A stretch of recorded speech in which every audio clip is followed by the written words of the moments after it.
Hello everybody, and welcome back to Let's Play Banjo Kazooie, the epic, overly done Let's Played game! Anyways, last episode we started the game off. Here's a little nice feature, the game total. It shows you how many notes you have, how many Jiggies you have, how many honeycomb pieces you have, and the time that you've played through the game. And they break this down into subtotals like Spiral Mountain, Gruntilda's Lair, Mumbo's Mountain. I don't know what that is. That doesn't exist. Anyways, let's return to the game and move on to the second level. One of the most famous, probably the most famous level in this game, Treasure Trove Cove. Ahoy there! 2 new moves, and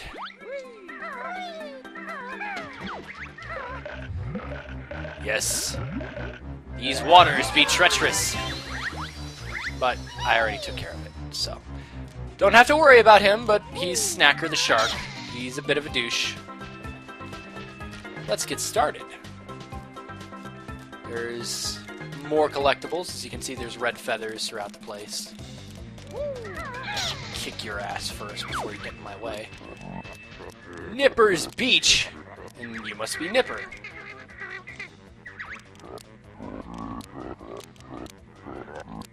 You stupid bird! You would have no idea how much Kazooie gets these two in trouble.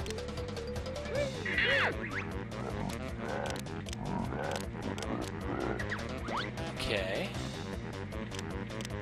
There's obviously a pattern here. 1, 2, 1, 2. 1, 2, 1, 2. And that's it. But no Jiggy! Go inside and chase your ass until you give me a Jiggy. Yeah, this still is kind of a tutorial level. I guess by that philosophy, every level until the 7th is a tutorial level, because every single one of those levels you get a move sometime. But it's still taking it really easy on you. I mean, I guess the introduction of Snacker might make it somewhat difficult, I guess, if you're gaming impaired. But yeah, Treasure Trove Cove isn't too bad. Has even brighter colors than Mumbo's Mountain did. Has a nice beach atmosphere. Has great music. But then again, the whole game has great music. It's just a greatly presented game. And another home run by Lair. A sunken ship, or a sinking ship, or a beached ship. I guess beached would be the best term for it. But just like Mario, they have an air gauge. And there is, of course, the more precise way of swimming. It's not as fast, but it's far easier to control. And of course, the gold has eyes! Do the hills have eyes too? Everything has eyes in this game. It doesn't matter what it is, collectible, it can be an inanimate object for all you care, but it still must have eyes, and still must speak to you in some stupid manner. Ignore that creepy bastard for now. Red feathers. I help Kazooie fly when she knows how. Well, let's learn how right now. So, just like Super Mario 64, this game has a flight feature.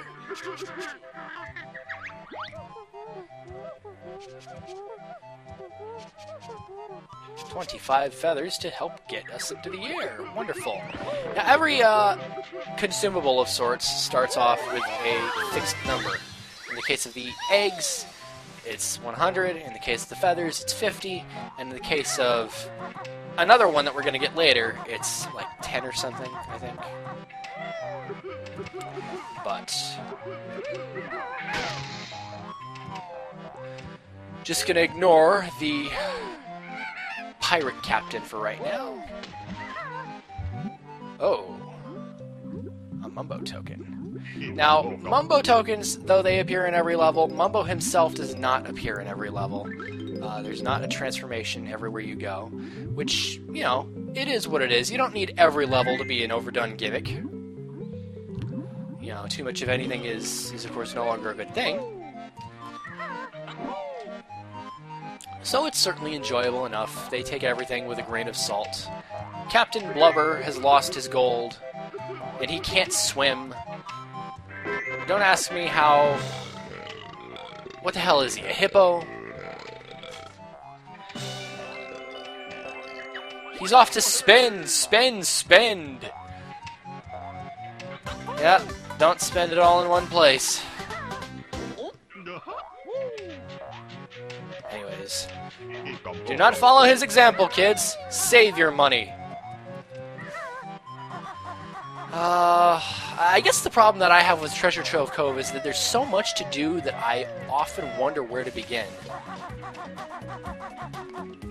And that's not an issue. Well, it's not like a major issue. But, I mean, there's so much to do, you are constantly wondering. And I forgot that there's notes atop the palm trees. So, damn it. Every once in a while, the unruly camera screws with me. So. But you can control it with the R button, so.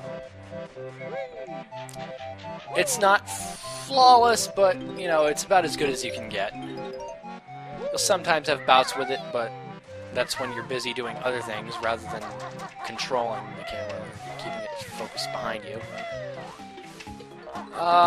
Yeah, ignore that island off in the distance. There's a lot of things that I'm going to have to ask you guys to ignore because, well, Rare was so convinced of their ability to make a knockout game that by this point, they announced a sequel in the game!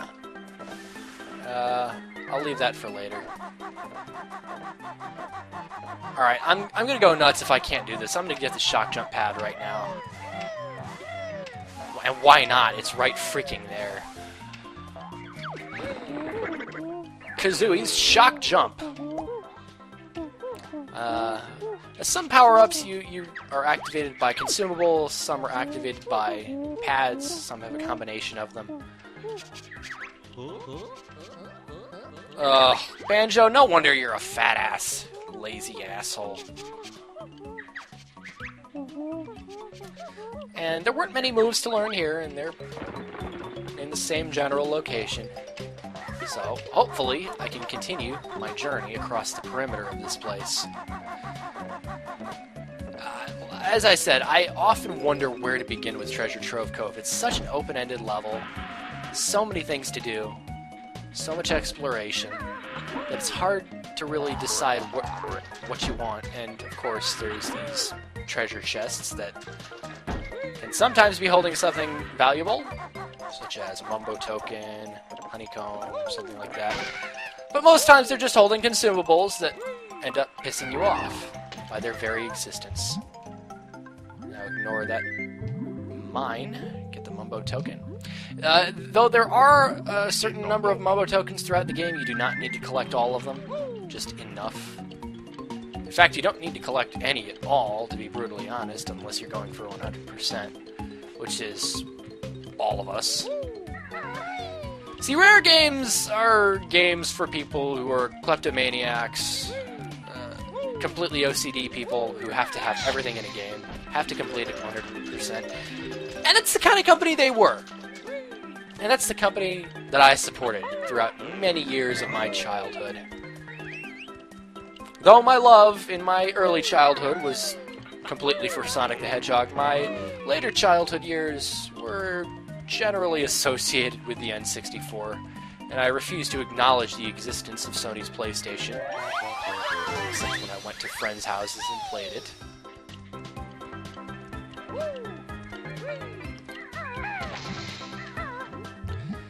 And at the bottom of this is another Jiggy. And you can already see that there's a definitely stunted pace of actually getting these things now.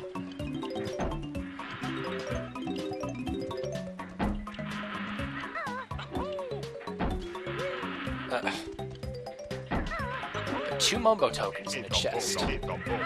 Certainly valuable. But yeah, as I said, Mumbo tokens, or Mumbo transformations generally go up by degrees, or by multiples of 5. So the next transformation we get is going to cost 10 tokens, and et cetera, et cetera. So that's generally the number that you want to keep in mind every time that you work with Mumbo. Snacker gets dessert too. I don't know what game you're playing, Snacker. You haven't touched me all day. Sort of an awkward circle around this map that I'm doing.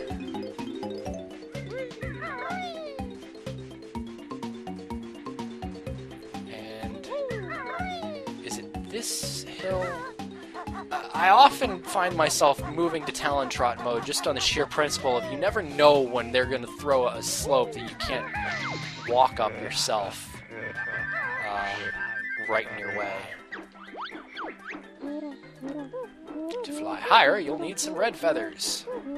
And if you go high enough, the music starts to break out of the level, and you start hearing the atmospheric sounds available to you. Oh, it's inverted flight. That's right. Pretty decent controls. Certainly better than Flying Hat Mario in Mario 64. And you really don't have to use these red feathers a whole lot in this level, unless you're just deciding to cheese the level and fly up to most of it. And cheesing isn't the right term, but you know what I mean. And again, ignore that island, ignore that cave. Trust me when I say there's nothing there. No, really, there's nothing there. Anyways, let's get that Mumbo token. I could have shock jumped it, but whatever. Anyways, is this the last one? I believe it is. Oh! We'll never find him. Question mark. Oh wait, there's an X right there. Yes, this game wasn't exactly designed to be brain straining. They saved that for Tui. And trust me, that game has a huge difficulty curve.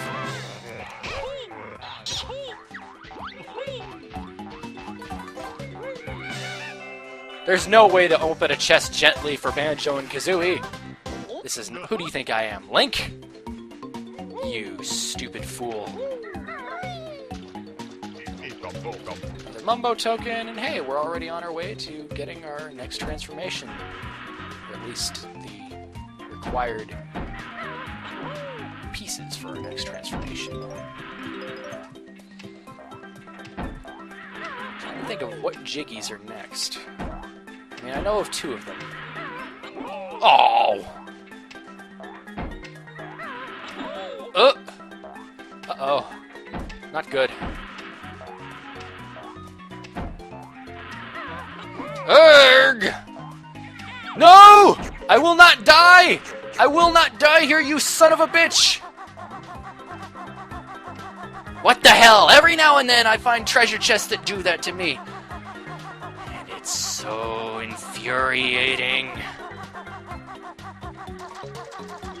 I've lost my touch and my pride as a gamer. And what is left? But a lifeless husk. I need honeycombs, and I need them now.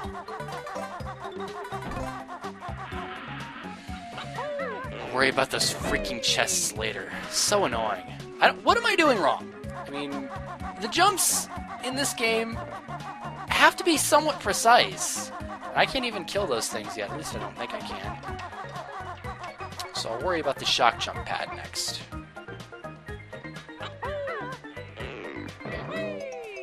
I'm almost positive that there's notes in that chest. So I'm gonna have to go back to it and get dicked by it again!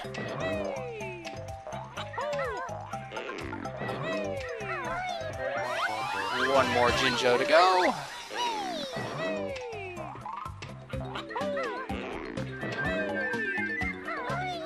But yeah, shock jump pads generally work easily. They're not difficult. They're not dickish, like those chests are. Those chests are very dickish, trust me. And we're halfway done. Oh, and there's only red feathers there. You son of a... Okay. I think I need to take to the air now. Nah, you know what? I'll do the sea castle first. The Sandcastle, I should say. Leaky the bucket! No good for water. So, somehow, by patching him up, he has the magical ability to psychically remove the water and destroy that mine. Cool. And of course, there's a Jiggy inside. Surrounded by one of the many overdone puzzles of this game. I should just say puzzle, to be exact. Why do I say puzzle? Well, first of all, I'll get these. See, I'm almost done on my notes, but my Jiggies not so much. They've certainly spread it out quite a bit very quickly. But the puzzle whose solution is as simple as a spelling contest. J. There it is. I thought that was an I for a second. Banjo. I mean, do you honestly not see the solution to this puzzle already? Okay. A. Obviously, the answer is on the side of the wall there. The answer in question, of course, being Banjo Kazooie. In case you didn't know what game you were playing.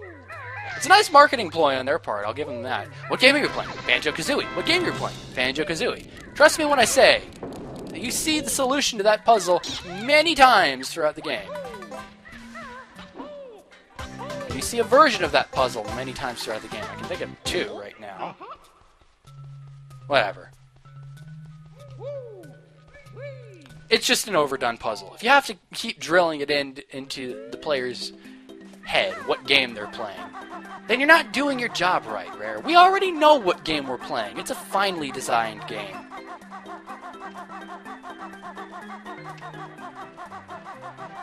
And certainly worthy of the title of a late 90s Rare game. So, that being said, let's take to the air once more.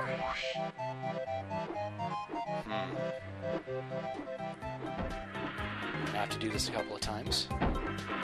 Oh, don't be a dick. Grrr! If I screw this up, I'm gonna be pissed. Thank you. Okay.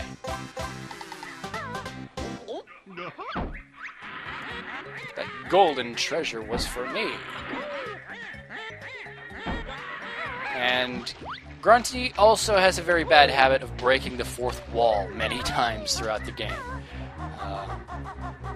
I didn't know I was playing a video game, Grunty, but thank you. Thank you for letting me know that wondrous piece of information. So, not quite done yet, but getting much closer. Only 8 notes left. I mean, as long as I can get all of the notes in a level, I'm happy. Then I don't care about dying. But see, that's the issue with this game. You die, your note count resets to 0, and that's your record. It's not good. It's quite dickish. Especially in the last 2 levels, where there are areas that are designed to screw you royally. If you've watched other people's Let's Plays, I'm sure you've seen them scream their lungs out when realizing that they've just been dicked by Rare. And I shudder to think, but I'm quite confident in the fact that something like that will probably happen to me during this game. So why would I play it almost knowing and accepting that that's going to happen? Because despite all of that, it's a game that I enjoy thoroughly. And I had to play one of these collectathon games at some point. And of course, it wouldn't be a level without a Grunty switch. This one shoots straight out of a cannon and on top of the platform or the doorway that we came in through. Oh, and a Mumbo token. Wonderful. Now you can skip all of this crap by just flying to the top of it, but you'd be missing a lot. And thank you, God! 100 notes. Okay. One more Jiggy. Where the hell is it? I might as well do a look through. See, I got the shock jump one. I think I remember where it is, and I still need to get... I still need to get the two that are the two honeycomb pieces. Well, I don't need to, but of course, me being the OCD motherfucker that I am, I'm gonna get them. Damn it! Just because I can die now doesn't mean that I want to die now. Honeycomb! What a place to land, huh? Beehive. One of the very few times that I will probably ever use the beehive. Anyways, I'm trying to remember where the honeycombs are at. I believe I loop around this way, and I will eventually find one at the water's edge. And as long as I can... No, you know what? I'm going to fly there. I'm going to fly there just to make it easier on myself. And are you getting annoyed with the Talon Trot yet? You're going to be hearing it quite a bit throughout the game because it's one of the best ways of travel. I just wish that she would just shut the fuck up. She doesn't need to do that every step she takes. But yes, Kazooie, the original diva of Nintendo systems.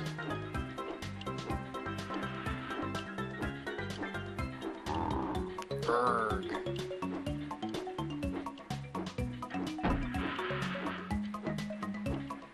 Screw your platforming. I don't need to. Now that we've taken care of those, really the important part is taken care of.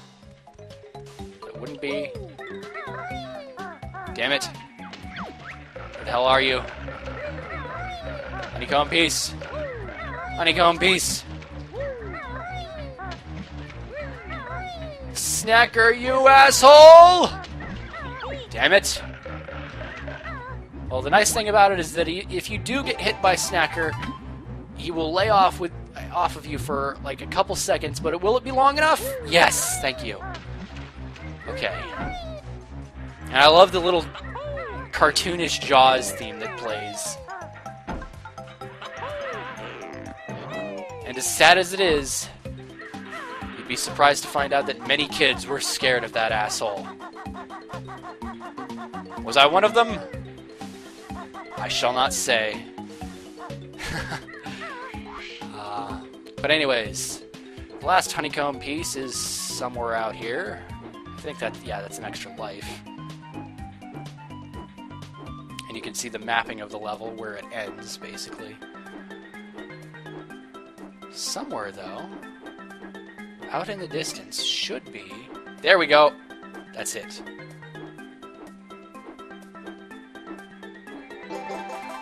Level's done! Took a little longer than I would have liked, but I can fit it into a whole episode. So how are you guys enjoying yourselves yet? You enjoying the game? Again, ignore Shark Food Island over there. Banjo Kazooie. One of the many games of my childhood. Photo finish. Tilda's Lair. Best note score for this world is, of course, 100 notes, which I'm going to try to make that my best note score for the entire game. But I have this feeling, as I've said, that at some point, especially if Treasure Trove Cove I almost died on, the last two levels will eat me alive. I just hope I'm wrong. But yeah, we're about a fifth of the way through the game. That is, of course, in quantity-wise, because level length gets quite a bit longer after this. Yeah, there's a Brentilda down there in the place that I had spoken of earlier, but I'm not going to actually go there yet.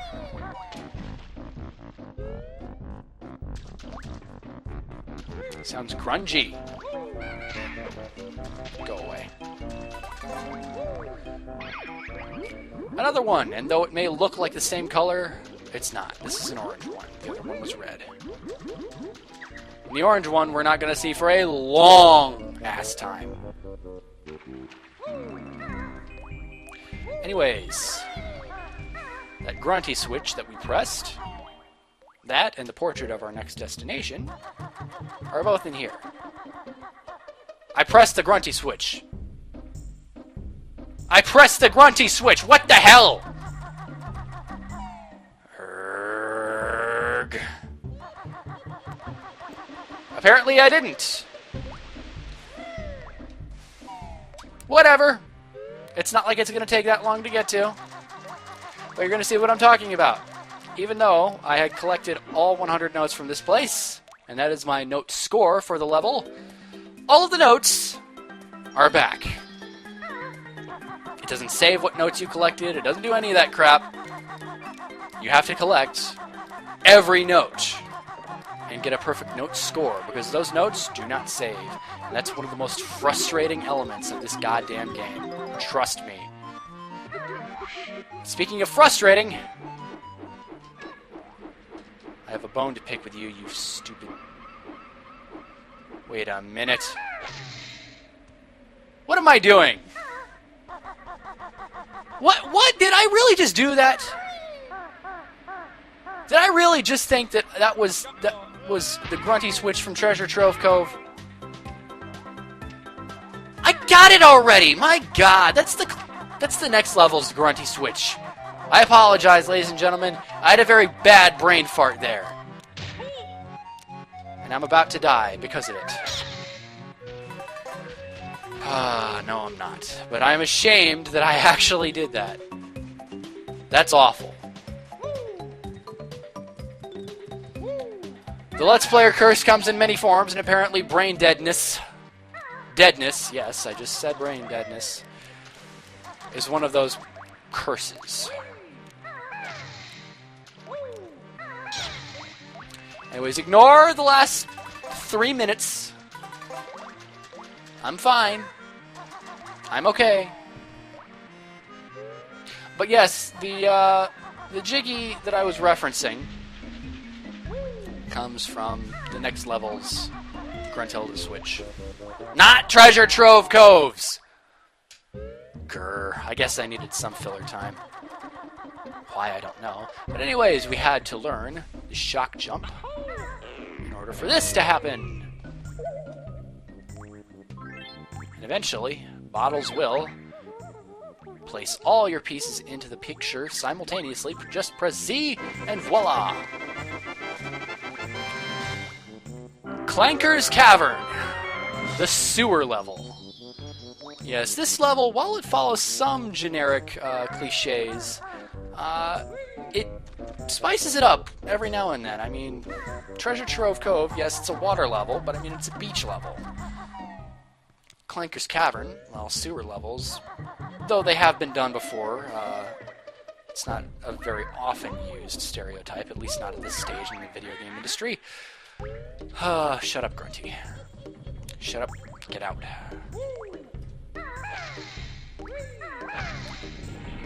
This is why I went back to that, because I thought maybe I had missed it. Because it wouldn't have been the first time that I actually missed the switch with a Beak Buster. Anywho, before entering Clanker's Cavern, I'm going to take care of all the overworld Grunty's Lair stuff that needs to be taken care of. So I can go from world to world, basically seamlessly. Take care of all the stuff that I need to take care of as soon as I can. Now, I won't always be able to do this, but I generally like to. Brentilda! We meet again! Grunty wears a reinforced girdle under that repulsive dress of hers. Now, the reason that I'm recording this and going through it is because these are things that can change depending on the game file that you're playing, I think. I don't know if it's everything to do with it, but She's also got this nasty pet dog whose name is Leg Chomper. Sounds like a chain chomp, but okay. My sister sings in her own band, Grunty and the Cauldron Crew. They're awful. Oh, she heals you too. Cool. But yes. Any important things that Bruntilda will talk to you about. And though I won't say what, for, again, all two of you watching who don't know what those answers, or who don't know what those bits of grunty trivia are for, but they are important to avoid a fiery fate. Anyways, though we won't see it for quite some time, this is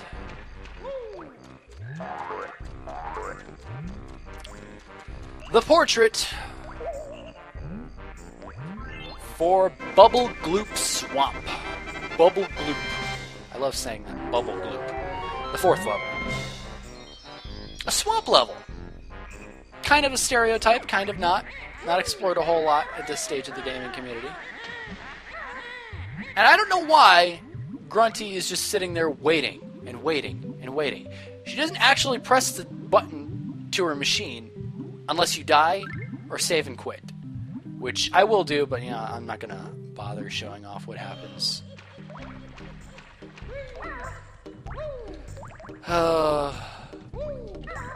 So, I'd hate to cut you guys off, but on the next episode of Let's Play Banjo Kazooie, we enter Clanker's Cavern.